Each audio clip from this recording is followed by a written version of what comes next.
big warm welcome for our guest today, Michelle Stirling. She is with friendsofscience.org, who are doing excellent work with pushing out real science. I got in touch when I came across your excellent article by William Walter Kay. This article was around the British coal industry. After the 1974 Conservative Heath government was brought down by the coal miners and National Union of Mine Workers, the main champion for climate change were the Thatcherites. So Crispin Tickle spent the next decade, an ally of Thatcher's, strategizing on how to export the British coal industry and export industrial workers. One of the interesting things about climate change is it kind of, I guess, rose from the ashes of the Holocaust and the whole eugenics movement, which was very prominent actually in the Weimar Republic and also across North America. But in the Weimar Republic in Germany before World War II, and Michael Crichton has written quite a bit about this, it was very common for the authorities to, come to a family and say, we know that you have a person who's frail and vulnerable. We want to take them for a medical check, and away they'd go.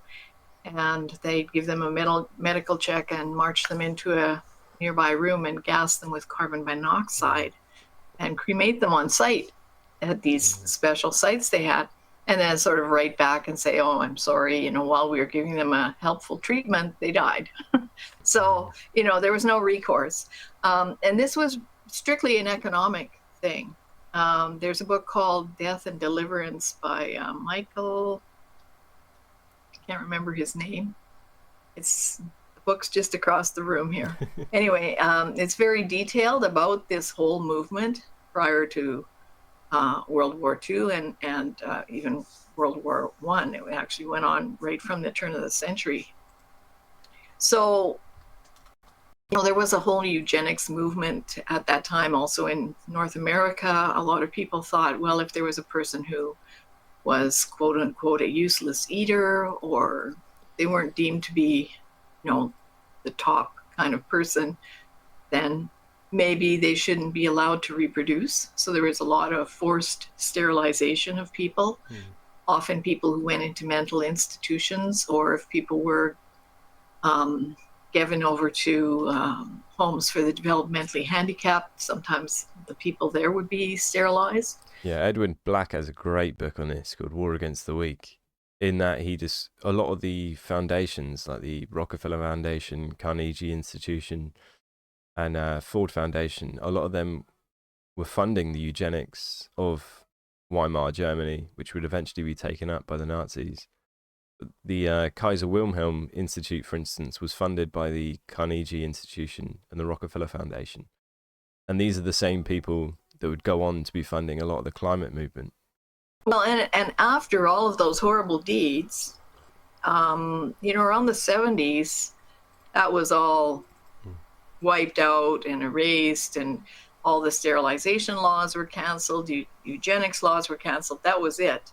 But right after that arose this whole concern about the environment. And then in the 70s, there was the Limits to Growth, which was put out by the Club of Rome, and the population bomb by Paul Ehrlich, too many people. We're all going to starve to death because there's too many people, not enough resources. That's the Club of Rome. And as you say, the Rockefellers were all in on these kinds of things. A lot of the big foundations were.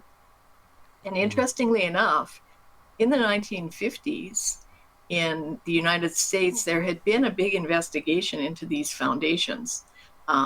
It was written up in a book called Foundations by Renee A. Wormser. And in it, they found that these foundations, they were originally intended to help cancel death taxes of wealthy people and families. And sort of, it was a conditional arrangement, like, we're not going to tax you to bits, but we'll be happy to let you carry forward your money if you promise to be like a benevolent foundation and grant money to universities and hospitals and charities and lift up the poor and all that. So in principle, that sounds great. It's just that, they became monsters, really, Frankensteins, because they had so much power. There's even a quote Like I'd sent you a PowerPoint. I don't know if you got it, but there is even a quote in that PowerPoint that, they might be benevolent societies, but, they become so big and powerful that they're doing things beyond the structure of society, because society to them really doesn't matter anymore because they have this tremendous growth and power. And especially now that they're all coordinated, especially on the climate change thing. So Absolutely, yeah. anyway, Yeah, in that book, there's a great quote by the Supreme Court Justice Louis Brandeis. He says, "There develops within the state a state so powerful that the ordinary social and industrial forces existing are insufficient to cope with it. Their power is inconsistent with our democratic aspirations." Here, of course, he's referring to the Rockefeller Foundation. understand about these large foundations. And it's a fact that subsequently they have moved on to the climate movement, and they are really big funders and movers and influencers in that realm.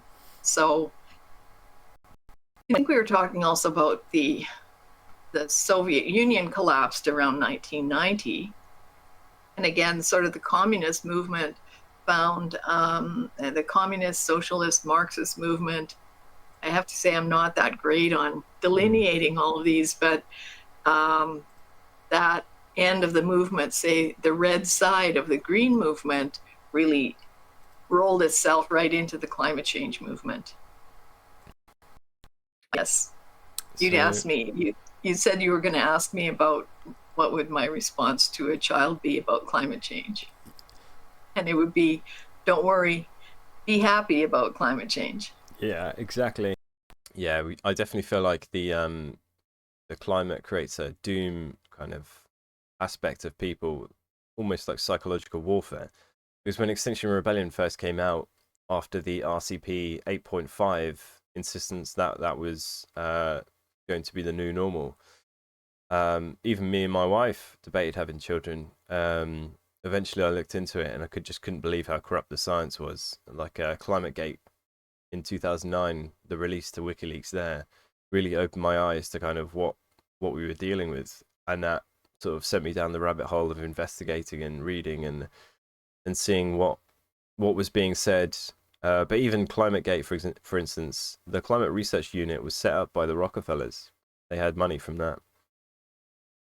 So this kind of like psychological warfare operation, even my wife were debating whether to have children because we'd become convinced that the world was going to end. But after doing a deep dive into it, we decided to have two, and we're going to have two more because there's a lot to look forward to in the future. There's even the Soviets back in the 80s when they were battling with the IPCC, presumably before they knew how corrupt the IPCC is.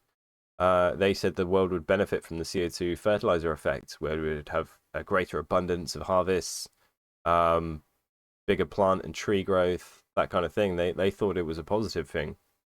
Complete grip the climate industrial complex has on our ideology, how it has complete hegemony, because they've managed to equate Holocaust denial with something like climate denial if you question their science. And when you look into their science, it gets shadier and shadier.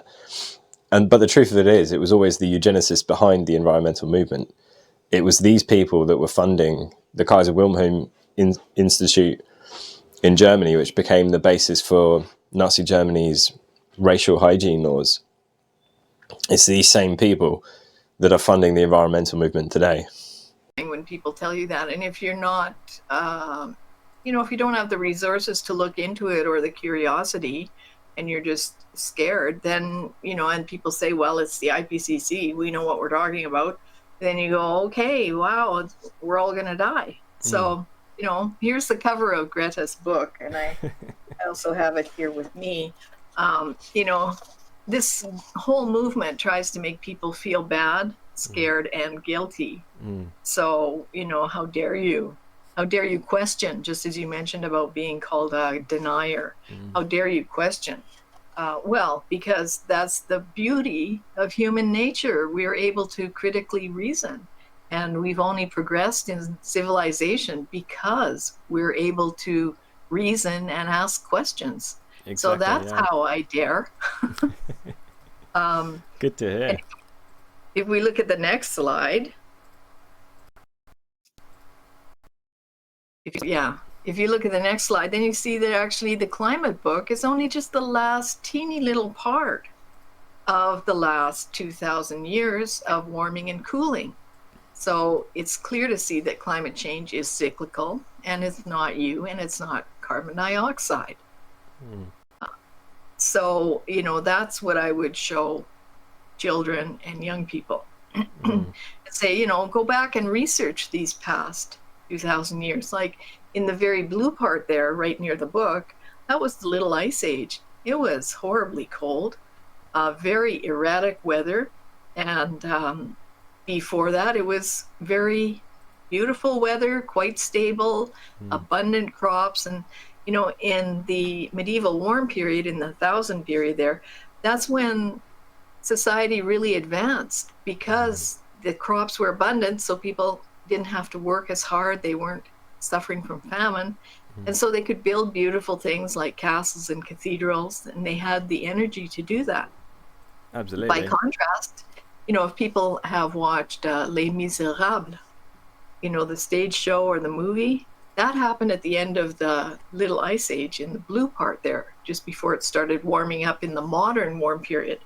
And you can see that, the main character is thrown in jail for stealing a loaf of bread, which he wanted to give to his sister who was starving. So, those cold periods are when we have the worst time for humanity. And we've actually been enjoying very abundant crops in our present warm time. So, there's a couple of good books I could recommend by Brian Fagan. One is called The Great Warming, and the other is called The Little Ice Age, How Climate Made History.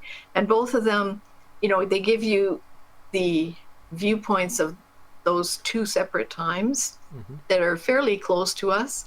And I think the beautiful thing about it is that he uses a lot of human references, from diaries and church records of the time. So we really get to see what people actually experienced.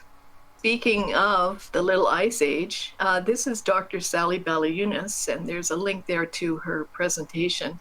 And she's talking about, just like in the Little Ice Age, there were and there are witch hunts. And in the Little Ice Age, the weather was so erratic that, perfectly innocent people, they might have been, say, the town eccentric, but they would be arrested by the town and charged with weather cooking with the help of Satan and accused and killed.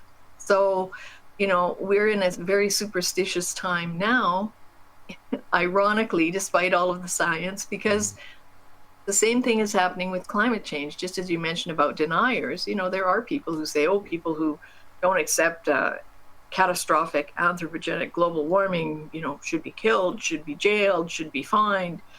Well, why? Our organization and I myself accept anthropogenic global warming is real. We do affect climate change. I think we do so catastrophically. And I think that we have to temper our views of what actually constitutes the change.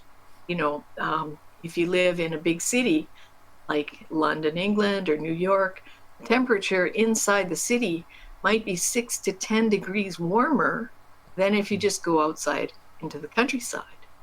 So there's what's called an urban heat island, meaning that all the heat and the activity in a city, remains kind of in a bubble over the city. Well, any temperature monitor in that city will register an extremely high temperature. But when you look at the global temperature records, if you remove those urban monitors, there's really been very little change. So sadly, we've collapsed into some bizarre kind of superstition today, making these wild accusations at people and imagining that, if you change your light bulbs, you're going to save the polar bears. It's not going to happen. Absolutely. Andy West has a good book, The Grip of Culture, The Social Psychology of Climate Change Catastrophism. In it, he describes how these tribes were having issues with their cattle that were dying, which led to some of the tribes starving. Many prophets started to arise in this era, and the one that rose to prominence was a young girl who was the daughter of one of the main chiefs. She stated they needed to slaughter their cattle, start from year zero, and the gods would somehow provide, kind of like a divine intervention almost. Of course, they starved, and the ones that lived were forced off their land to work for Europeans. I think there's quite a striking resemblance between the prophets, these native tribes, to Greta today. Of course, with the exception, of course, that Greta has been pushed there by all these sort of moneyed interests. Mainstream public don't see is that behind the scenes, there's huge media promotion of her. And as a young woman who, admittedly, she publicly has stated that she is autistic and sees the world in a very black and white way, it was, I think, quite easy to take advantage of her in that way, which unfortunately ended up taking advantage of millions of children and adults around the world as well. So if you want to go to the next one. Absolutely.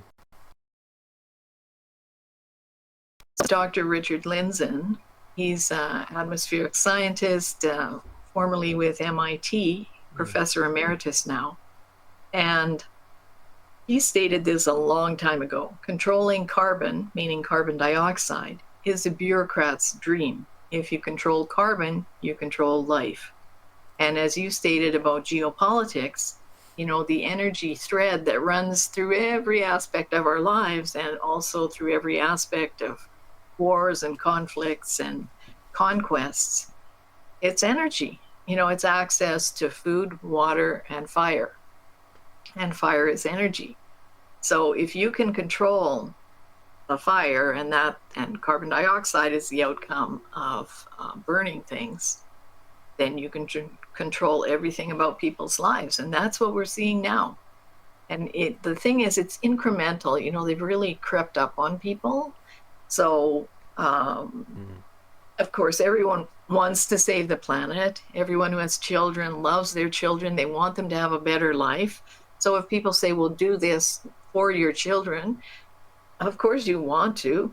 And if some authority is saying it, then you think, well, they must know what they're talking about.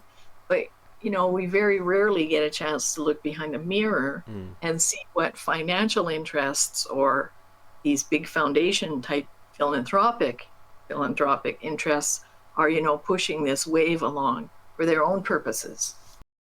For example, you got Just Stop Oil in the UK recently. They're annoying everyone by sitting in roads and whatnot, but they're funded by the Rockefellers as well. And I got in touch originally because of your article on your friendsofscience.org website about Margaret Thatcher and the rise of the climate ruse. And it's interesting how prior to 1974, the climate issue was only an issue for sort of parlor talk of eugenicists and big industrialists and capitalists, that kind of thing. And then after the coal miners and the National Union of Mine Workers brought down the 1974 Tory Heath government, it then became the parlour view of the Thatcherites and Sir Crispin Tickle. His next project for the next 10 years would be how could they dismantle the coal mining in Britain and export it abroad, so they didn't have to deal with the political consequences of having the coal miners who were socialist and militant minded, well organised in the National Union of Mine Workers. They're having a massive influence on the political situation in Britain. And so you see a marriage then of the Thatcherites who wanted to create a financialised economy based on finance, insurance, real estate, kind of non-tangible goods. They expected just to export everything and make money, essentially clipping coupons, like not producing anything. And then you see how this marriages to the concept today of not wanting to do industrial work in Western societies that have largely been deindustrialized because they understand the political consequences. This would essentially bring back the coal mining communities, the camaraderie among the workers, and obviously a political force like the National Union of Mine Workers. And again, all these people are intertwined with the G7, the Trilateral Commission, UNESCO, and Tickle eventually ended up, he was obsessed with population issue as well. Well, population issue, quote unquote. And he became involved with the British organisation Population Matters, which advocates a drastic population reduction in order to preserve the planet.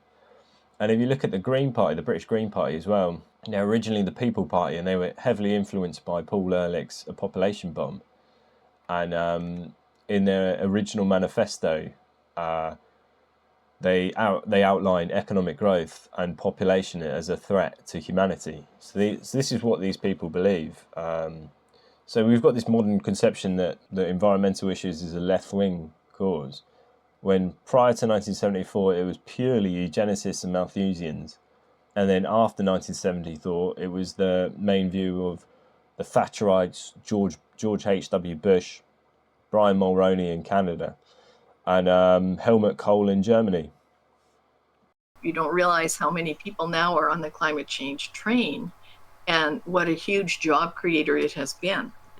If you look at the Middle East, they were saying the World Bank issued a report in about 2018, I think it was, saying that there would be 100 million young people coming of age in the Middle East, but they wouldn't have any jobs, and that this would be a problem.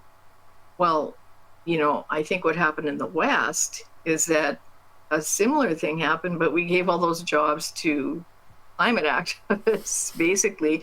So there's a huge train of climate activity consultants, building wind farms, all kinds of think tanks on it. Most of them are funded by those big philanthropies that we talked about, or by personal donations, because of course people want to save the polar bears, they want to save the spotted owl, they want to save the fish in the ocean, so everyone's giving $30-50 here, whatever.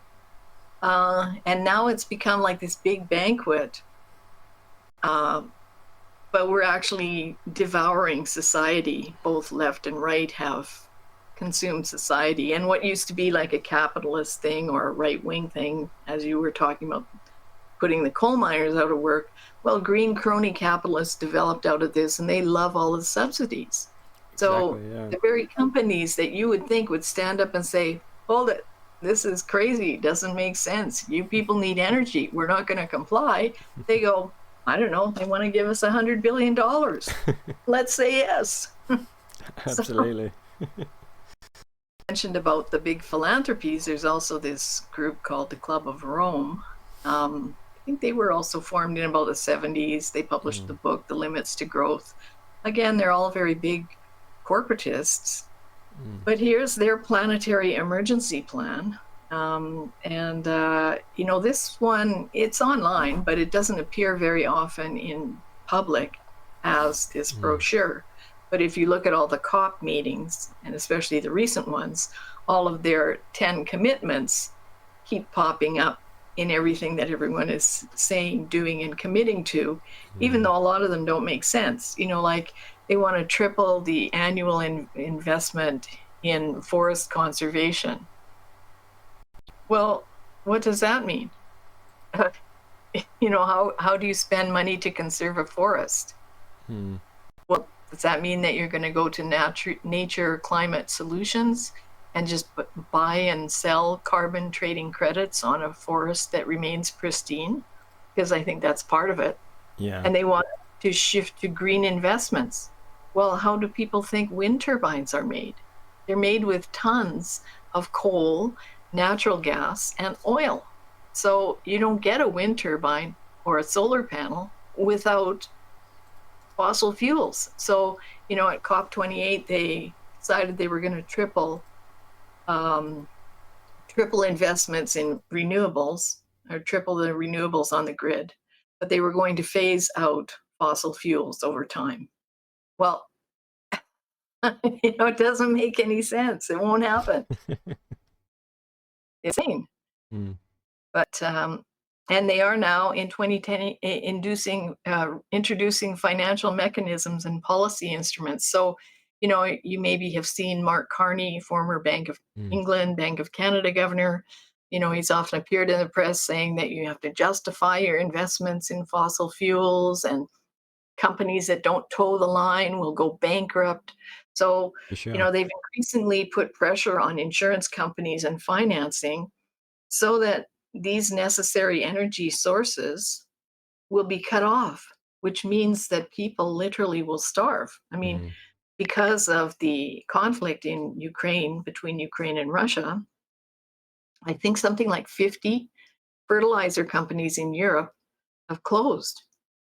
Sri Lanka that basically instituted the World Economic Forum's policies on environmental, social, and corporate governance. You know, the ESG scores. It's like a globalized social credit scoring system. And as part of that score, they basically did away with chemical fertilizers and went back to organic farming. Within a year, Sri Lanka was starving and they overthrew the government. They had to deploy troops to keep order and all this kind of thing. But this is what is being pushed on other countries. World Economic Forum, where they literally have access to all the data in the world through their network of companies and countries. You would think that they could make wiser recommendations. So you have to question, why did they make a recommendation that they must have known won't work? I mean, the reason why Paul Ehrlich's book, The Population Bomb, and Club of Rome's book, The Limits to Growth, the reason why those catastrophic visions of famine and such like didn't come true is largely because we improved agricultural technology and fertilizer. And then, since then we've had like really abundant food and we haven't had a problem feeding people. I think it's a coincidence at all. I think they knew what they were doing and what the expected outcome they expected to get. This wrote in an editorial that the extinction of the human species may only be inevitable, but a good thing. A quote from Paul W. Taylor. Ironically, he was an ethics professor at City University, NYC, in Respect for Nature. He wrote, given the total, absolute and final disappearance of Homo sapiens, then not only would the Earth's community of life continue to exist, but the ending of the human epoch on Earth would most likely be greeted with a hearty good riddance. I've got another one as well. If radical environmentalists were to invent a disease to bring human populations back to sanity, it would probably be something like AIDS. And that's from Earth First periodical, Access to Energy. And then another one is childbearing should be a punishable crime against society. All potential parents should be required to use contraceptive chemicals, the government issuing antidotes to citizens chosen for childbearing. And that was Her David Brower, founder of Friends of the Earth. Another one is from the founder of Greenpeace. I got the impression that instead of going out to shoot birds, I should go out and shoot the kids who shoot birds. And that was Paul Watson. And then here's another one. We in the Green Movement aspire to a cultural model in which the killing of a forest will be considered more contemptible and more criminal than the sale of 6-year-old children to Asian brothels. They aren't acting from any sense of morality, as far as I can tell. They just have a contempt for human beings. Forum or some kind of umbrella group of leaders. Why would you want to destroy something that's working so well and is so productive and positive for everyone in the world? And especially, again, people, I think by country, people often think, well, we all have to do our bit. If we all do our bit, everything will be fine. They don't realize that there's an actual split in the UNFCCC. That's the United Nations Framework Convention on Climate Change, which is the document that came out of the Rio Convention in 1992. And the split is this. The Western countries, OECD nations, they have to reduce and meet all these targets, but the developing nations do not. And this remains true to today. Well, who is a developing nation today? China is still delineated as a developing nation. And it's almost on a par with the US as an industrial nation, an industrial power. Saudi Arabia is listed in that group of developing nations. Well, they're a very advanced civilization. So what it was 30 years ago is something different today, but they haven't changed that. So when you look at the emissions of China, they're emitting 30% of the world's emissions. So you in the UK, I forget what it is. Is it about 70 million? Yeah, 2 million people, but Mm. what, about 1 or 2% of the Yes, emissions in something the like world? that. Yeah, 1 or 2%. And in Canada, similarly, I mean, we are the second largest country in the world, and we're very cold here, you know, big, long distances, cold, also quite hot in summer, Mm. but very sparse population. We're like 1.6% of the Mm. world's emissions.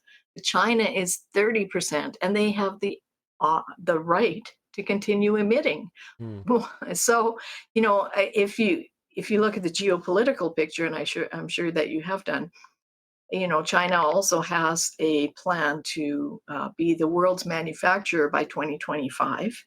It's called Made in China 2025. It's published online, and they also have That's for them to take control of all high technology by 2025, isn't it? and all significant manufacturing in the world. Mm. And they also have a plan to actually be the globally dominant power by 2050 Mm. or 2049, actually. So that's 1 year shy of net zero 2050. So basically, the West is decimating its industrial capability and its inherent strengths by dismantling reliable energy sources and instead putting up these unreliable wind and solar farms, most of which come from China, while China is steaming ahead using lots and lots of coal and aggressively pursuing the goals it set for itself. And I mean, honestly, I don't see that kind of vision that China has in the West. I see the opposite. I see self-flagellation over climate change and guilt and dehumanization Mm. and deindustrialization, degrowth. There are a lot of people who want the collapse of Western civilization. Last guest on was David John Douglas, and he was a leader in the National Union of Mine Workers. So he's been a coal miner all his life, and with the disappearance of like productive industrial work, those communities have just essentially been left to rack and ruin all over England, and they've been left with nothing. And degrowth is a very popular thing among like a kind of middle class liberally elite. As I mentioned before, the Green Party was basically founded on degrowth economics and depopulation as well. It's a difficult one because now it feels almost a crime to be pro-industry or to promote economic growth. But these are the things that humanity needs to progress. I really liked Alex Epstein's book, A Moral Case for Fossil Fuels, where he points out that with the usage of fossil fuels, we then got better access to clean sources of water, our air got cleaner, that kind of thing. I think a lot of these greenies and like degrowthers who are borderline fascist in their outlook, in that they view humans as disposable, and you know, like Dennis Meadows with his "we need to get down to 1 billion," and he hopes it happens in an equal way. And I think it took the West by quite a big surprise when they tried to issue their sanctions war against Russia, because Russia is still developing tangible goods and natural resources, and when you're trying to sanction an economy and your economy is based on what Michael Hudson calls a fire economy, like financialization, insurance, and real estate, they found out suddenly that that they could not sanction Russia in the way they would. They couldn't collapse their economy. Russia's economy actually has been growing by about, I think, 4% this last year. Quite an interesting book. He mentions in there that at the turn of the century, there was a French economist who estimated that the advances with, I think it was with steam engine, you know, had given X number of sort of slaves because of that. You know, not talking of the people, but the equivalent of having some kind of slave labor. And so he extrapolated it to today. Matthew Sinclair did. And he said, you know, that today it would grant us like the equivalent of 96 workers or slaves, if you like. So, you know, just think your cell phone, your automatic washing machine, your dryer, your microwave, your stove and oven, and all these many things where you can turn them on a timer, go to work and come home, and boom, your rice cooker, your rice is all done, your oven cooked meal is ready. You know, before it would take a woman or a servant all day over the stove to do that, and someone out in the back with a pan of water over a fire, boiling water, boiling your clothes. I mean, you know, women used to spend all day Monday doing laundry. The whole day. That was the day. Exactly, And you yeah. had, you know, and people had very few clothes then as well. So, you know, you had to wash them very regularly. It wasn't like you could say, oh, I've got 3 shirts I can wear, one every other day for a week, and then I'll wash them all on the weekend. No, you had like 2 shirts. So, you know, you were very busy washing things. So we don't realize the comfort and ease that energy has given us. And most of these people who are protesting in the streets, like Extinction Rebellion, they're probably the worst equipped. You know, if they ever had to go back and chop wood, they certainly wouldn't last very long, in my opinion. Yeah, I don't think so either. So, you know, we've talked a bit about how did this become of interest, say, to philanthropic foundations. One way is that there was a company in the United States in the 1990s called Enron, and it was an energy company, but it started doing a lot of shady kind of off-books accounting. But in the process of doing that, they found a great way to make money on cap and trade of coal plants. Excuse me, that was about the time of acid rain. So there were big concerns about acid rain. And at that time, coal plants didn't have the modern scrubbers and such like on it. So they were quite polluting. There was a lot of soot coming out, black smoke, and a lot of sulfur dioxide, or they call them SOx, because there's all kinds of different sulfurs, or NOx, nitrous oxides, different kinds of nitrogen. So all these aerosols coming out. Now, sulfur is an aerosol. It's a little tiny particle, and it could quite easily be filtered. So when they discovered this problem of acid rain, they wanted to fix the pollution problem. They were able to put basically some kind of a screening device, in plain language, on the exhaust of the coal plant. And that reduced and ultimately pretty much stopped that kind of pollution. But in the meantime, before all the plants could be fitted with that, they did have a cap and trade system. So if one plant was successfully able to reduce its emissions, you know, they could sell credits back and forth between those who were not able to do so yet. So Enron made a lot of money doing that.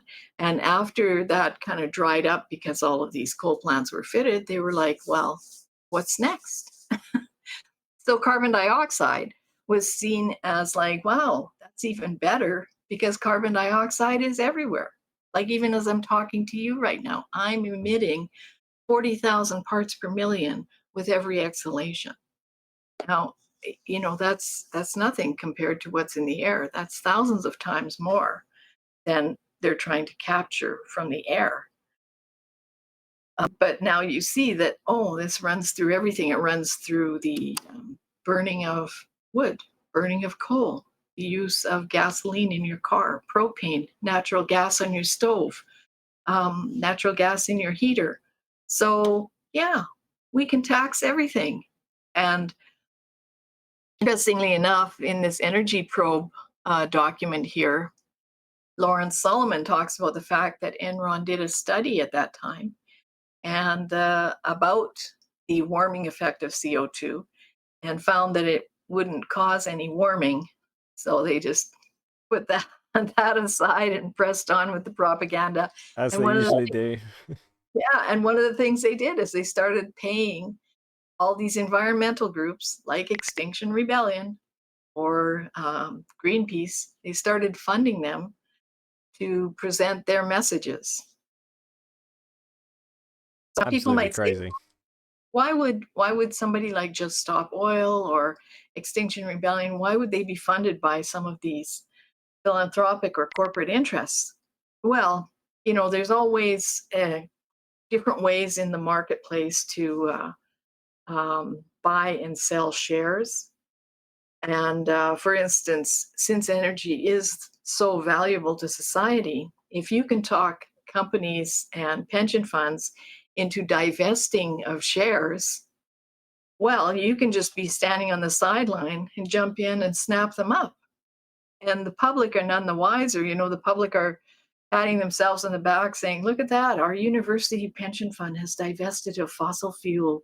You know, now we're going to heaven because we're so, you know, eminently virtuous, right? In the meantime, you're going to be losing money because those valuable energy stocks have just gone to someone else. This is really a turning point for me. This was before I started working with Friends of Science.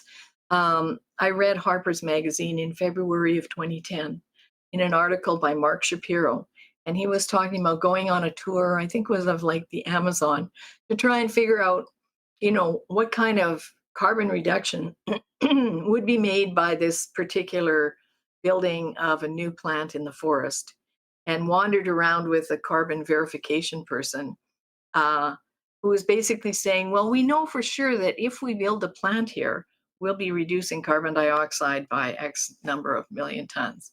And he was kind of like, what do you mean if we build a plant? He's like, well, you know, we've got it in the contract now, but we can't take it back because then it wouldn't be verifiable. So it's committed, and we're going to say that it's verified. And his conclusion of all of this carbon trading market was that it's really based on the lack of delivery of an invisible substance to no one. Absolutely shocking. I'm definitely going to have to investigate this That one. is shocking. But it is so true, you know, because in the carbon markets, they're buying and trading in something that doesn't exist. And a couple of years ago in Europe, there was a huge scandal because somebody hacked into the carbon trading market, the central computers of it, and started stealing all these carbon credits. And the upshot of it is that the countries were also, and companies were also paying VAT taxes on it. So it really messed up the finances of a number of companies and countries. And there was a huge corruption trial. It might still be going on in France. You know, but again, it's an invisible substance, and people's lives were ruined over it. And it's still going on. In fact, those big philanthropies that we've talked about, their goal is to have international carbon markets, two of them, one set up in North America and one in the EU, and trade back and forth as well. And they've been chipping away at it for 20, 30 years now. They're getting close. These are some of the books that we referenced, and these people, you know, with the big philanthropies, you know, have really been cashing in on catastrophe for decades. And these philanthropies, as we mentioned, because of the Ruse study, and this was reported by Renee A. Wormser, these foundations are really unstoppable because they're so huge, so powerful. And at the cover of The Limits to Growth, which is what the Club of Rome issued, and The Population Bomb, which Paul Ehrlich issued. And both of those are very anti-human. Exactly. And if you look at their track record, they have a terrible track record of predicting the future. For example, in the 60s and 70s, Kissinger was saying that the newly independent Bangladesh was an international basket case. And a lot of the economists at the time were saying that the food supply was so bad that some writers were advocating letting Bangladesh go down the drain, whatever that arrogant phrase might mean. And they were surprised when they came back in the early 80s to see that actually life expectancy had rose by, I think it was about 12 years at the time, from 37.3 to 47.4. And by 1980, it was up to 55. This was completely counterintuitive to what all they thought. But with people like Limits to Growth, like Dennis Meadows didn't go quietly into the night. Even the Club of Rome threw him under the bus a few years after his publication of Limits to Growth, saying, "Oh, we knew it was we knew all the information was fake, but we wanted to jolt the public and awaken their concern." And that kind of moralism is pretty similar to Extinction Rebellion today.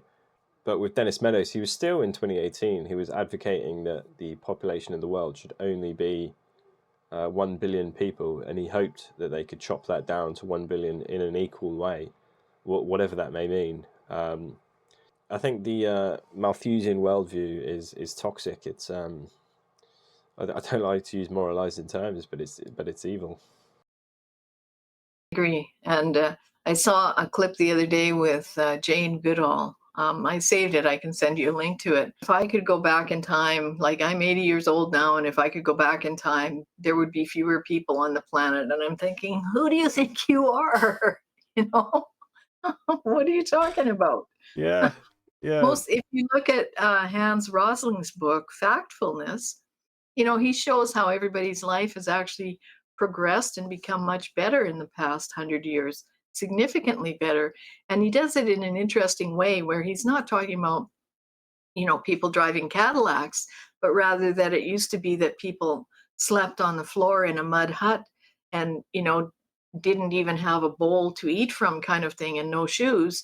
But how people progressively, you know, now everyone has shoes, they have a little mat, they all have a special bowl and independent utensils, and they may even have like a little cooking device outside. And so he shows how so many more people in the world have moved up much more comfortably and will move further. And you know, the planet isn't like dying because of that. There are places where there is pollution that should be taken care of. But if you look at what, you know, the Great Lakes in Canada, between Canada and the US in, I think it was around the 1960s, 70s. I mean, it was just being used as like a dump, right? And they stopped doing that and they made a concerted effort to clean it up. And all the fish came back, and it's, you know, it's back to a healthy state because people took care of it. But, you know, to do that, you need money, you need the awareness, and you need the energy to do it. The world needs a lot more energy to achieve humanity's goals. The middle class liberals look at energy and think that human beings should just go back to living in harmony with nature, unquote, as if the climate was somehow hospitable to human life before we began massive transformation of the climate to suit our human needs. Perhaps they don't realise how cruel the climate was to us prior to our ability to transform the climate and create resources. Human beings can live almost anywhere on Earth now because they have access to energy, and we've been able to create irrigation canals as well as fertilisers which boost massive crops, and transport to be able to send food anywhere on the globe. I really enjoyed Alex Epstein's book, The Moral Case for Fossil Fuels, as he shows how few deaths there are due to climate effects such as drought, floods, earthquakes and hurricanes. And he sort of changed my conception of what energy is and how it's used. Rockefeller Controlling the Game by Jacob Nordengard.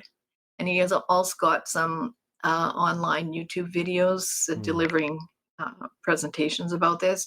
It's a very detailed, very thought-provoking. Nordengard book is just brilliant. Rockefeller's Controlling the Game. He goes through all the different foundations, for example, Rockefeller Foundation, Carnegie Institute, BP, Shell Oil, all this lot, and he shows how Sierra Club, Friends of the Earth, and he shows how all they were rotating on different boards. So the same people would end up chairman of the Club of Rome, would also be founders of like Alitalia, that kind of thing. And I've just got some quotes from that book here because it's just so interesting seeing how this has emerged. But you know, the climate research unit of the later Climategate fame in 2009, where they were caught fabricating all the data and boasting about the grants they were getting from the different foundations and that kind of thing, that was founded by Graham Sutton and Lord Zuckerman and funded by BP, Shell Oil and Rockefeller Foundation. And Climate Research Unit were basically the bottleneck for where the IPCC gets its core temperatures and how it sort of maps out the future temperatures. And because they were all falsifying their data, that's why we had all those IPCC reports saying that the Earth was going to boil over. But yeah, I've just got some quotes here, so I'll read from Nordengard's book. In 1969, Friends of the Earth was launched as a more radical branch of the nature and wildlife conservation movement, previously dominated by the upper class concerned mainly with the creation of national parks. Funding came from oil magnate Robert O. Anderson from Aspen Institute. David Brower from the Sierra Club was recruited as chairman. Aurelio Pesci, chairman of the Club of Rome and founder of Alitalia, was also a board member.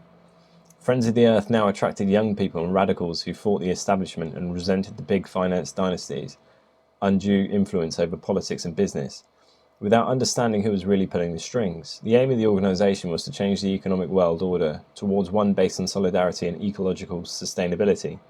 During the 1970s, nuclear power and nuclear waste became a target of Friends of the Earth activism.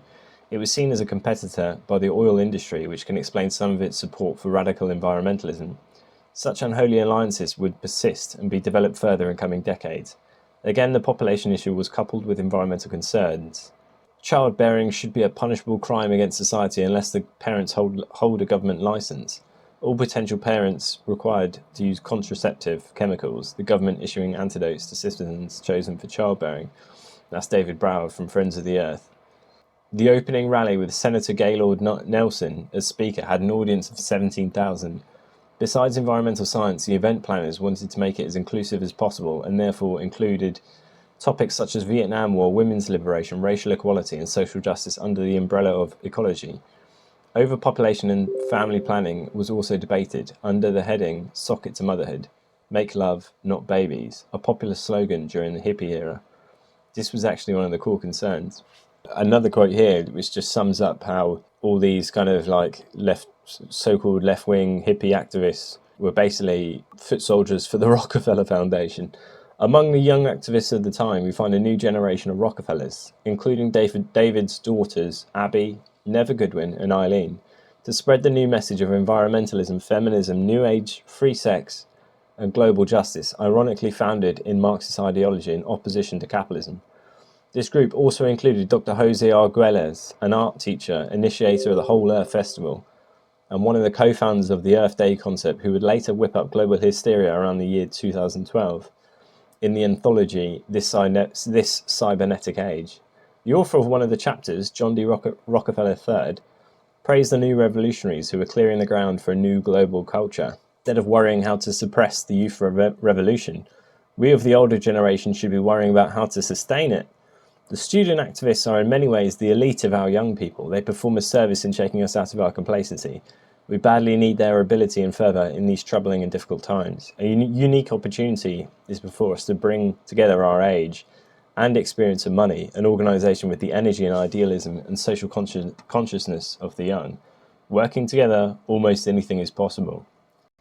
Jacob Nordengrad's book, you see how they developed their concern with CO2, not as it is of being an actual pollutant, but because as for a mechanism of control. And you can see round about when Limits to Growth was written, so around about the early 1970s, they were concerned with strains on resources, but when they realized that humans were very creative people that were able to create resources and build new things, and that on average most humans contribute more than they destroy, they had to move to CO2 to like demonize human activity in general. Saying we're going to get rid of every CO2 molecule in the world. Well, you're going to kill us all. All the plants will die. I mean, Dr. Patrick Moore has a presentation where he shows that I think about 150 parts per million is where all the plants die. So we die too.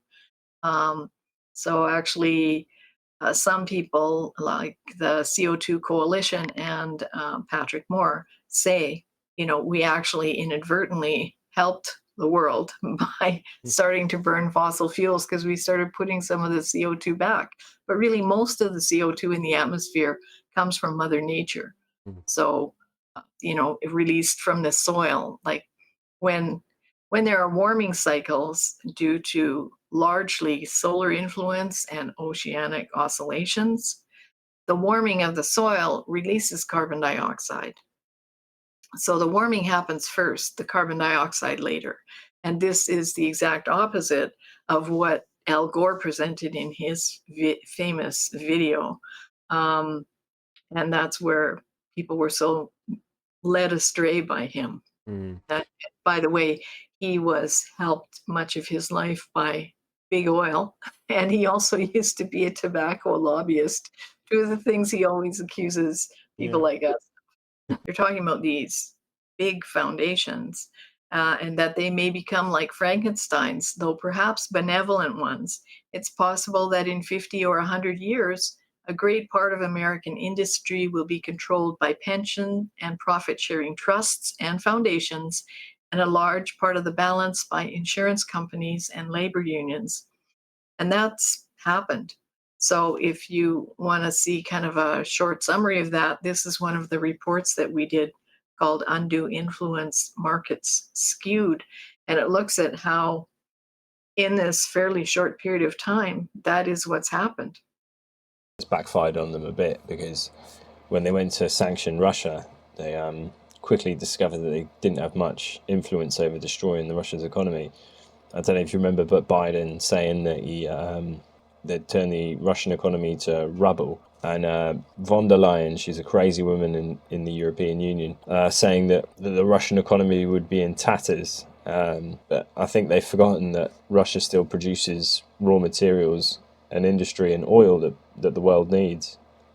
But you think people in the world are going to say, no, we're not going to buy Russian oil. We need oil, but we're not going to buy it? Because people don't realize there's actually an energy gap in the world. There's not enough energy being produced right now, partly because of that conflict, but also because there's been such amount of disinvestment and these threats by people like Mark Carney, that if you invest in fossil fuels, you have to justify it, or, in some places like in Canada, Premier Scott Moe from the province of Saskatchewan, they run some coal plants there and they provide energy to Alberta. And, when it gets really cold here, you need reliable power, not wind and solar. So he said, you know what, I'm not going to shut the coal plants. And our Environment Minister of Canada said to him, well, then I'll put you in jail because that's illegal under some law that they created. I think it's under the Canadian Environmental Protection Act. So they made it. Yeah. And so Scott Moe said to him, you know what? Come get me.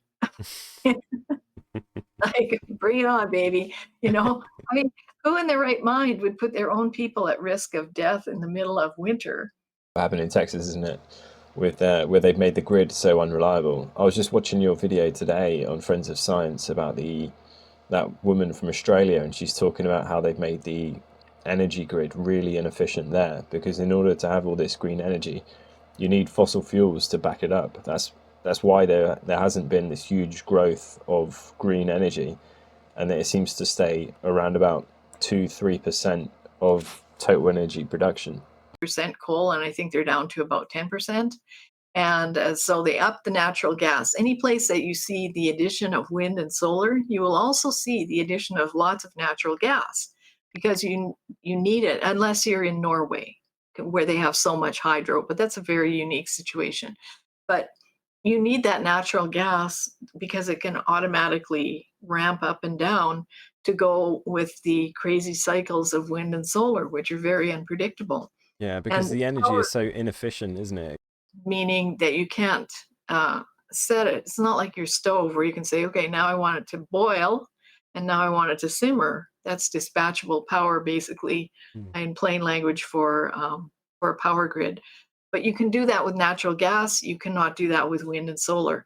And often the drop off is very dramatic. When the wind stops, it can really, and that's what happened in Texas that time. They lost something like 40% of their power because the wind just stopped.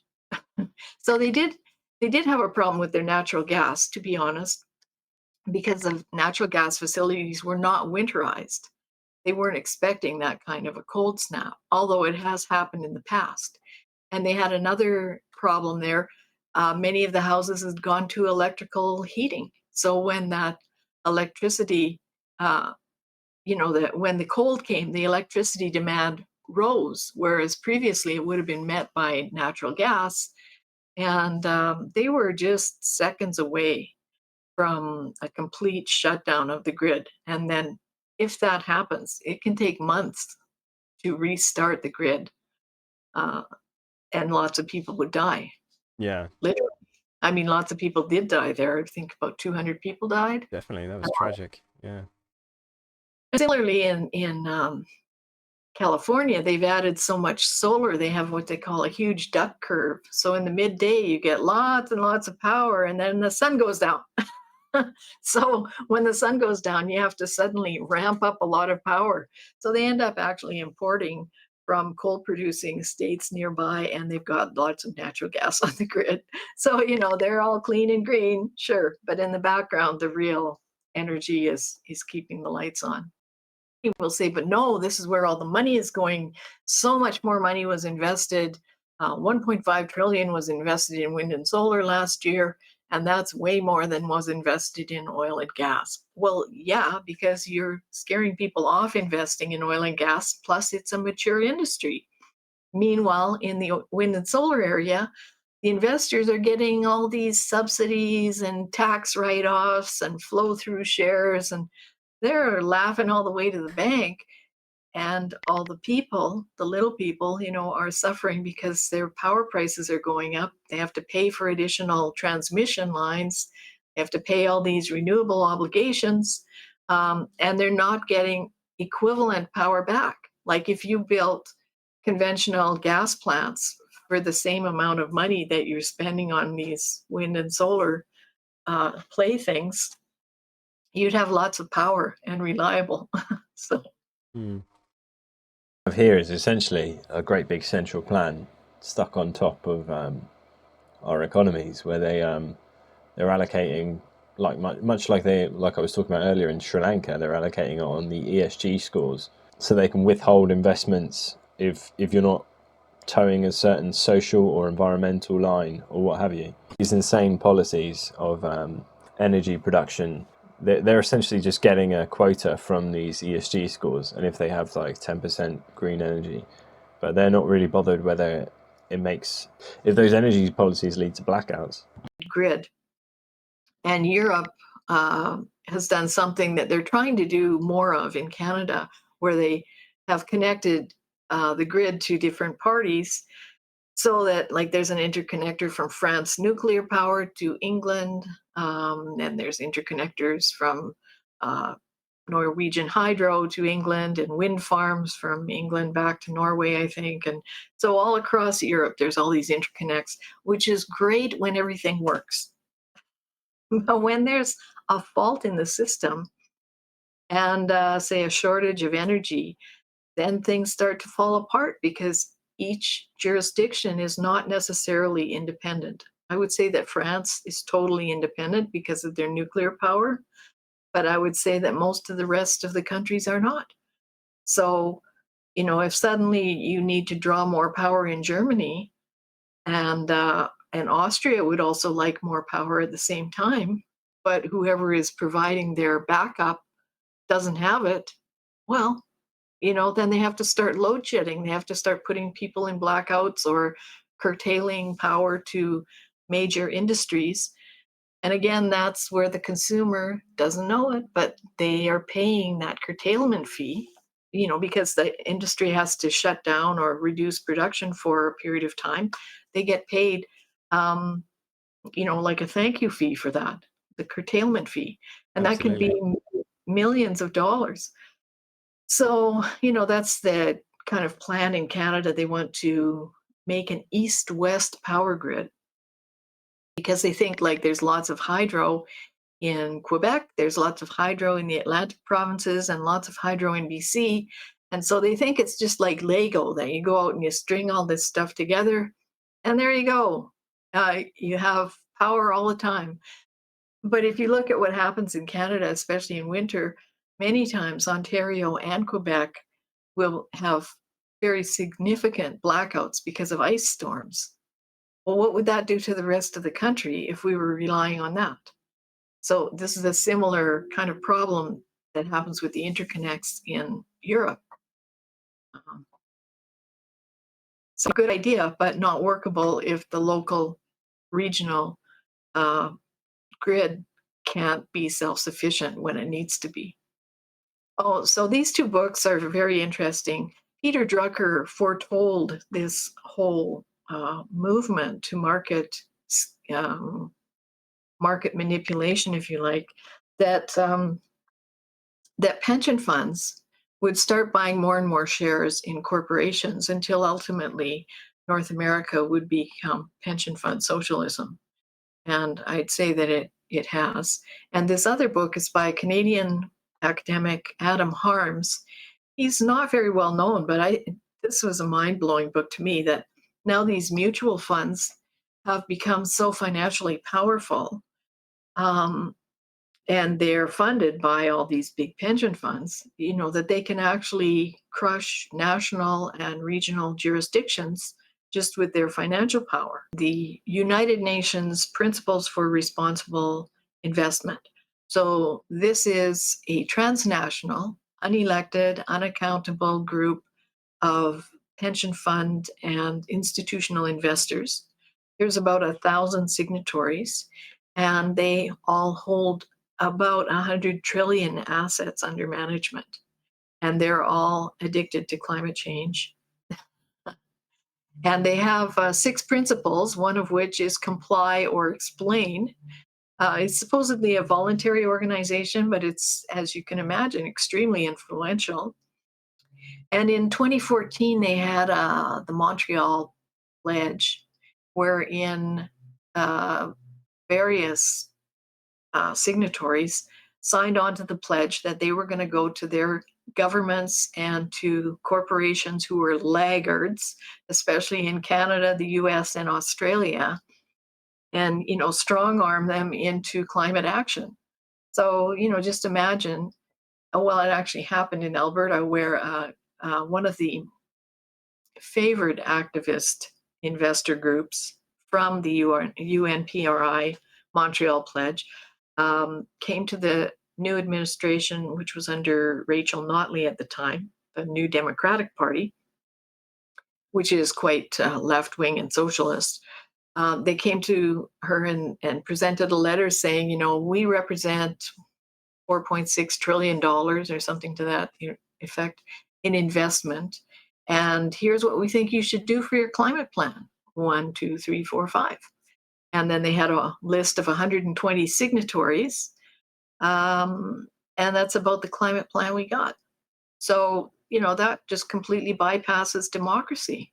And they also go to companies, these various activist investors, as you've seen in the news headlines, I think, things like Engine Number One, but they do sort of more personal arrangements as well, where they engage with the company. So they'll go sit with the company and say, you know what, I think you guys should buy a wind farm. Let's say you're an oil company, you say, well, we'd like to stick with our core business. And you go, you know what, there's not very many jobs for CEOs around. So, you're right. I think we can build a wind farm, right? And when you build that wind farm as, say, an oil company, well, then you look green, you get the subsidies, you can buy your own carbon credits and reduce your carbon risk, or whatever you want to call it, in the marketplace.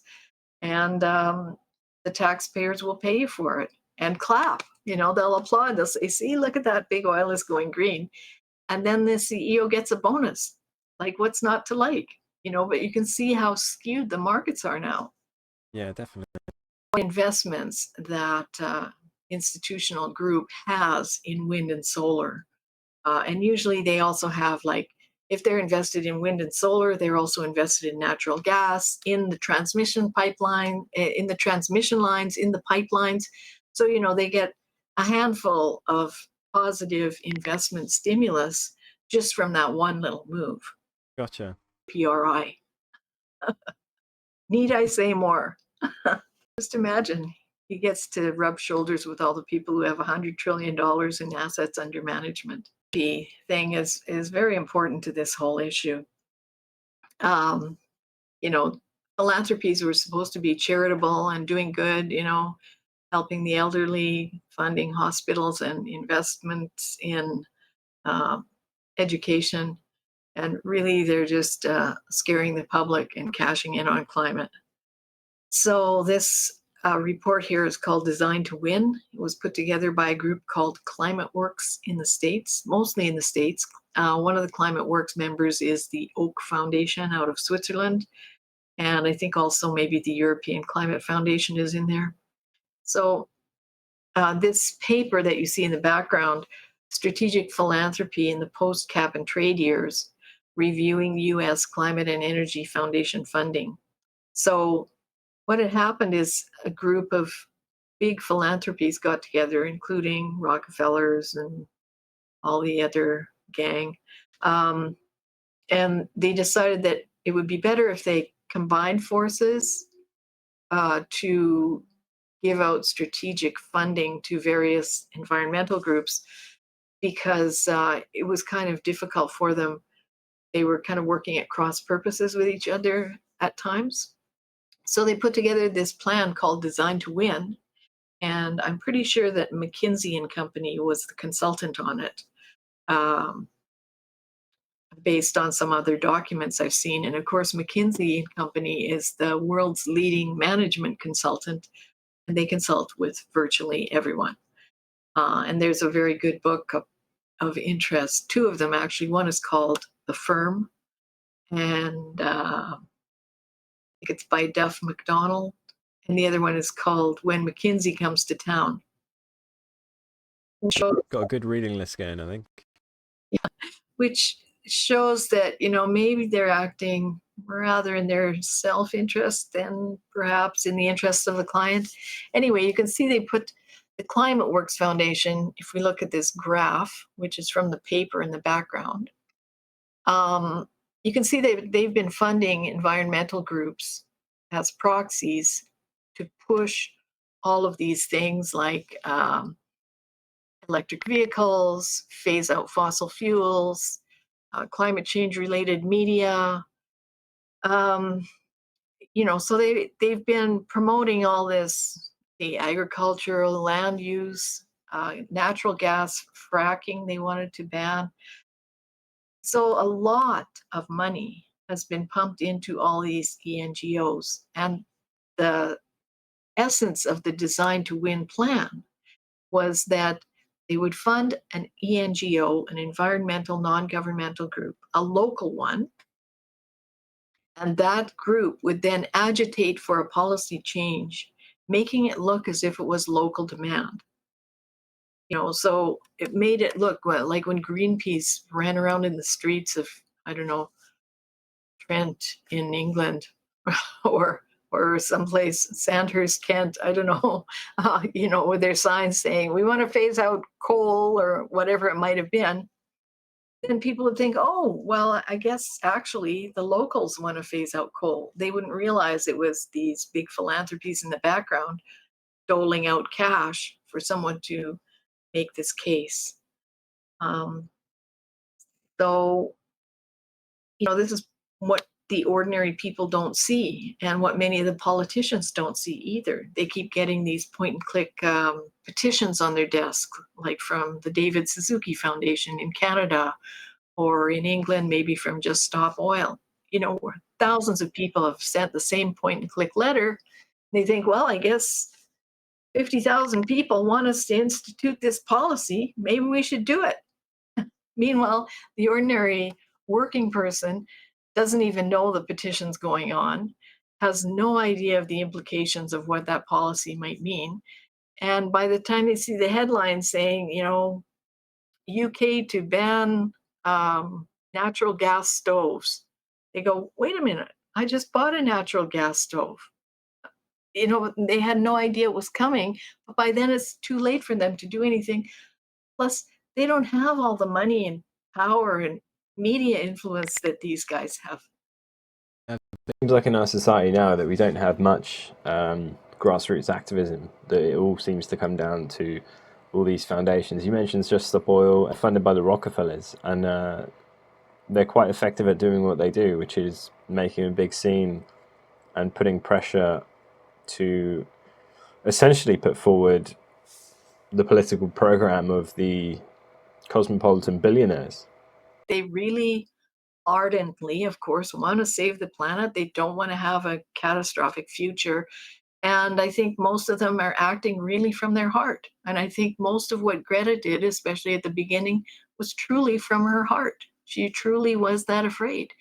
But they don't realize that they're, being manipulated like little marionettes out of their own desire to actually save the planet. I mean, that's what's so sick about it, is that you take people's good wishes and use them for malicious purposes. The way it goes, isn't it? Especially the way they've managed to create a kind of like a moralizing issue about it. For example, climate denier has almost the same connotation as Holocaust denier these days. But if you're just looking at this at a surface level and you haven't investigated what these people are claiming, then you're going to come to the conclusion that a so-called climate denier is a bad person. The eugenicists are the one that are bad people, that have bad designs for humanity. Designed to win and trying to you get all these environmental groups going to save the planet.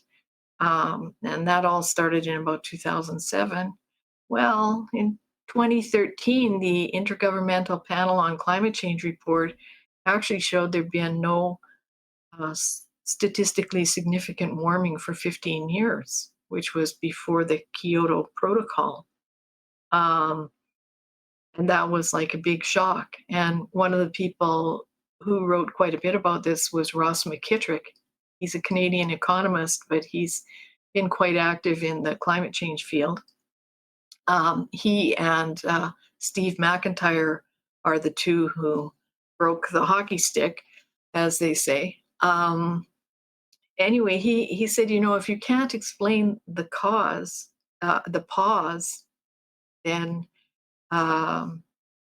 you can't explain the flaws, meaning the flaws in the climate models.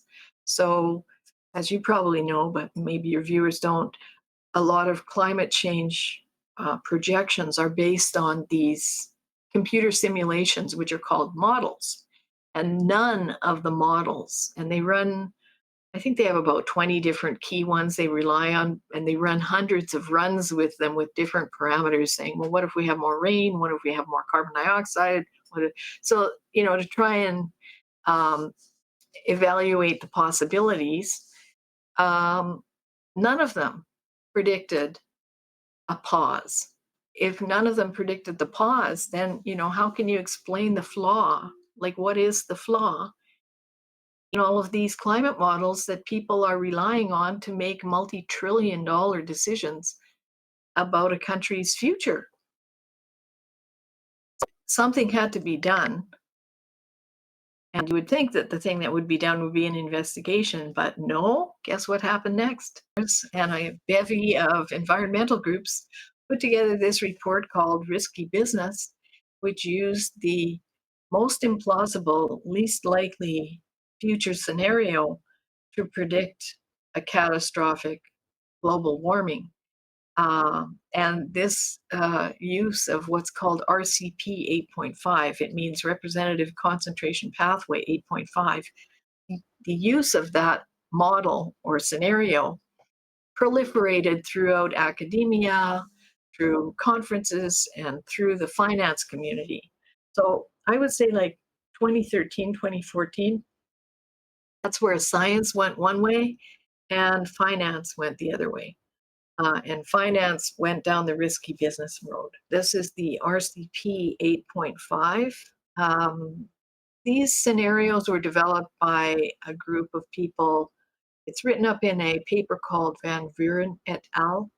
From about 2011. And they were developing these scenarios simply for research purposes. And they quite clearly state that they should not be used for policymaking, but because humans being what they are, they want to know what should we do for the future.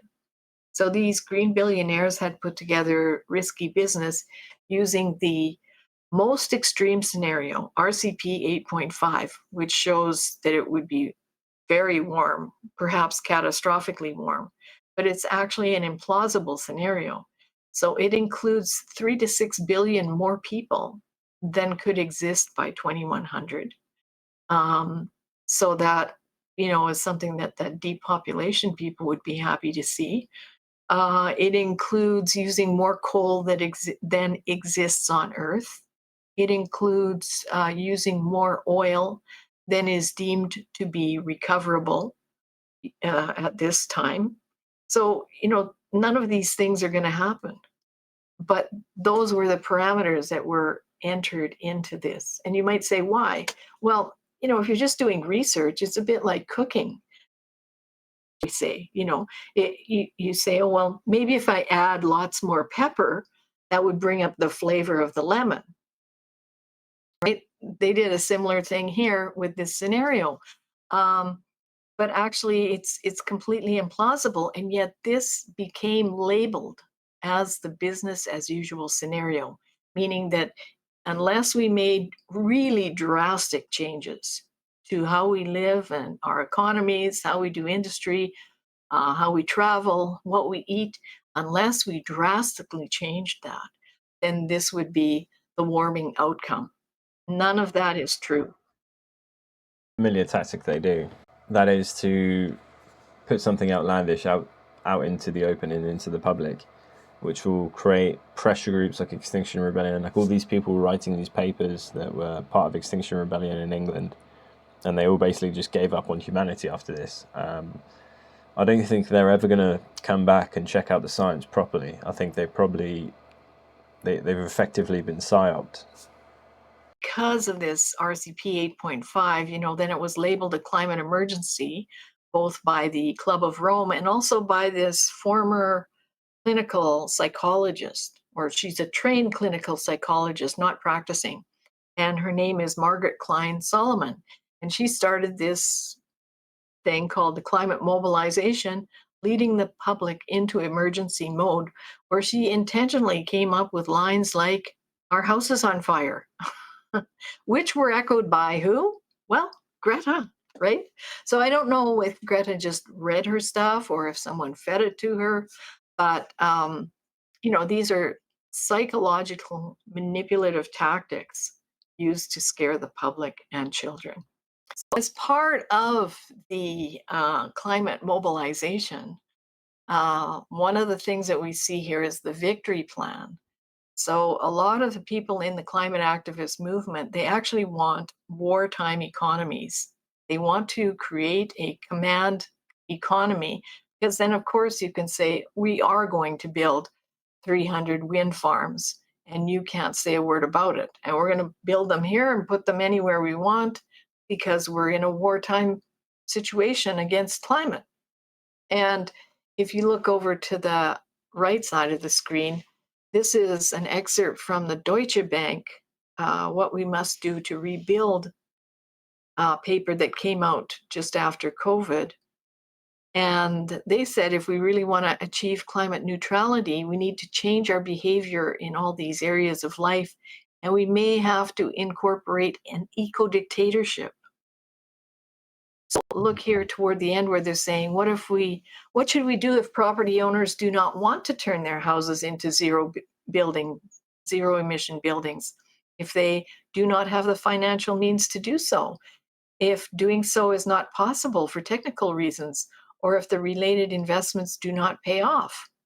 Well, if it's an eco-dictatorship, then the government will just force you to do it, or maybe kick you out or expropriate your property. This is absolutely insane. Yeah, but it's a real thing. I mean, I'm astonished that a German bank would issue such a paper, but they did. And if we look at the next slide, that part of the danger ahead is a personal carbon ration, and that's going to be facilitated by your Vaxport and by lockdowns. So if people have a look at the exponential roadmap, which is online, and if not, I can send you a copy or send you a link. This was issued in September of 2019. And in it, they had many proposed solutions for cutting emissions in half by 2030. And a lot of them were the things that happened in lockdown, where all the small shops were closed, only the big ones were open. What did that do? Well, it meant that instead of 10 people going to 10 little shops to buy their favorite little thing, you had one person going to one big shop buying 10 available things for the people back home. So it really cut transportation. It introduced things like the fourth industrial revolution, because in the fourth industrial revolution, they foresee digital doctors and AI managing health. So people were forced to do telemedicine, which, what did that do? It cut emissions because you didn't have hundreds of staff going to hospital every day. You had a small percentage of staff going to staff the emergency ward and maybe the COVID ward. You didn't have surgeries going on, which are always energy intensive. People just had to phone it in or do a Zoom call to get their um, medical consultation. So they didn't have to drive to and from the clinic. And if you think of the many millions of people that would every day go to a clinic or hospital for some kind of test or something, consultation, that was a big GHG saving. And it showed that this digital doctor thing could actually work. So if you read through Exponential Roadmap, it's quite stunning to see that it did actually, the lockdowns did actually result in the manifestation of many of the things they wanted to have happen. So it was kind of proof of concept. And if we look at the next slide,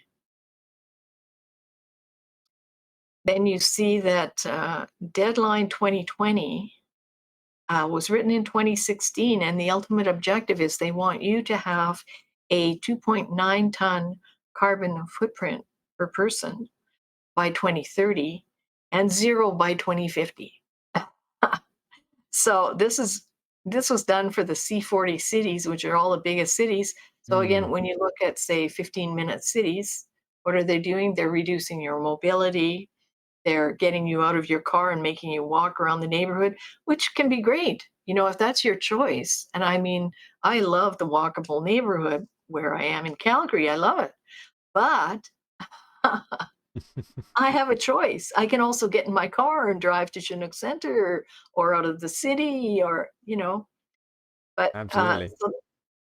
so that's what they want to do. And curiously, this was written in 2016. And what happened in 2020? RCP 8.5 and RCP 6, which is also wildly exaggerated. The climate emergency is actually over, and we do have time. So there's nothing terrifying on this chart, right? So that's the message that we have to get to people. The climate emergency is over, and we do have time. There are things that we do have to address in the world. We do affect climate. We do affect the environment. But we can continue doing what we've been doing for the past 30 years to improve environmental management. And we don't have to be hysterical. We do not have to turn our world upside down. And a carbon tax or having, a carbon ration on your Vaxport is a ludicrous idea at best. And at worst, it's like Chinese social credit living. So, Yeah. biggest contributors, he's a former federal public servant in Canada. He was with the Canadian government for 27 years, almost all the time working on the GHG file. He was also a diplomat for 10 years. So he's got very good insights. He writes it from a policy point of view.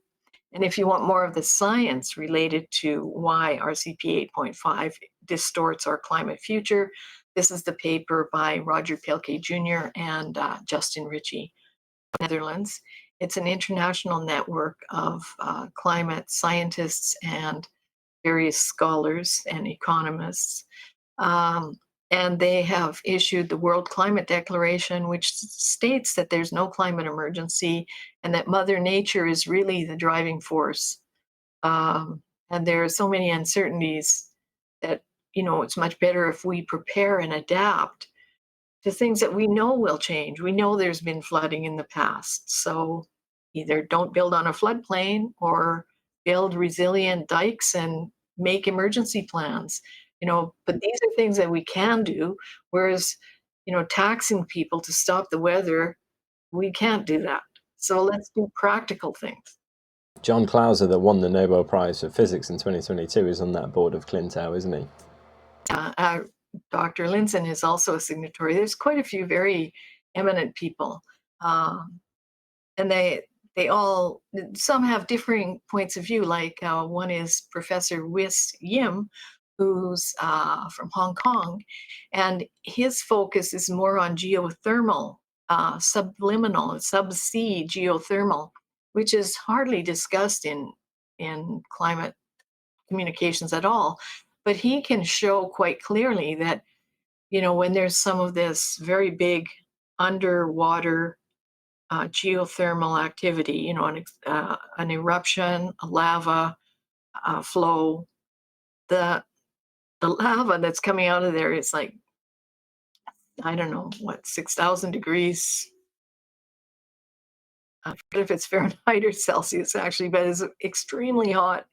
And he can show how this, will warm the water off the coast of like Japan, and then there'll be warming in this city, or how it flows right up the coast of Europe and into the stream and causes regional warming.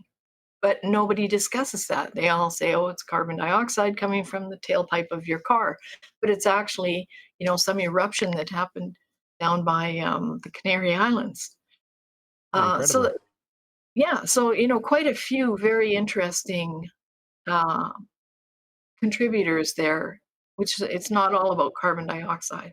So if you want to learn a bit more, we do have a plain language, bilingual, youth-oriented site called Climate Change 101, and gives you a few different links to both science and policy.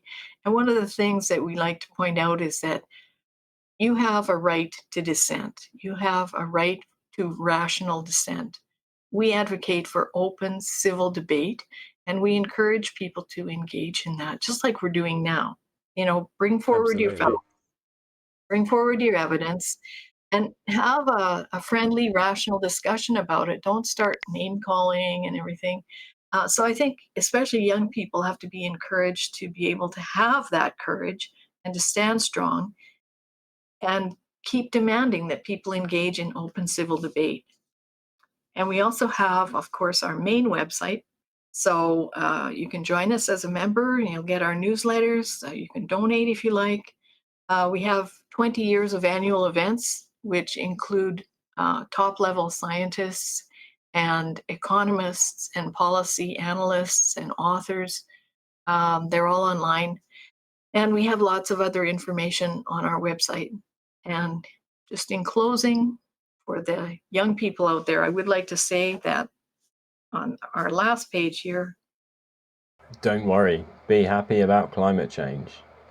Well, that was a brilliant presentation. That was a tour de force, Michelle. Thank you very much for coming on, and I hope to see you soon. Thank you for tuning into the Richie Brown Show. Follow me on BitChute, Odyssey, Rumble and Telegram. Links in the show notes. My favourite platform is Telegram. There's this algorithm mischief going on now, and shall we say, silencing of dissent. Thank you.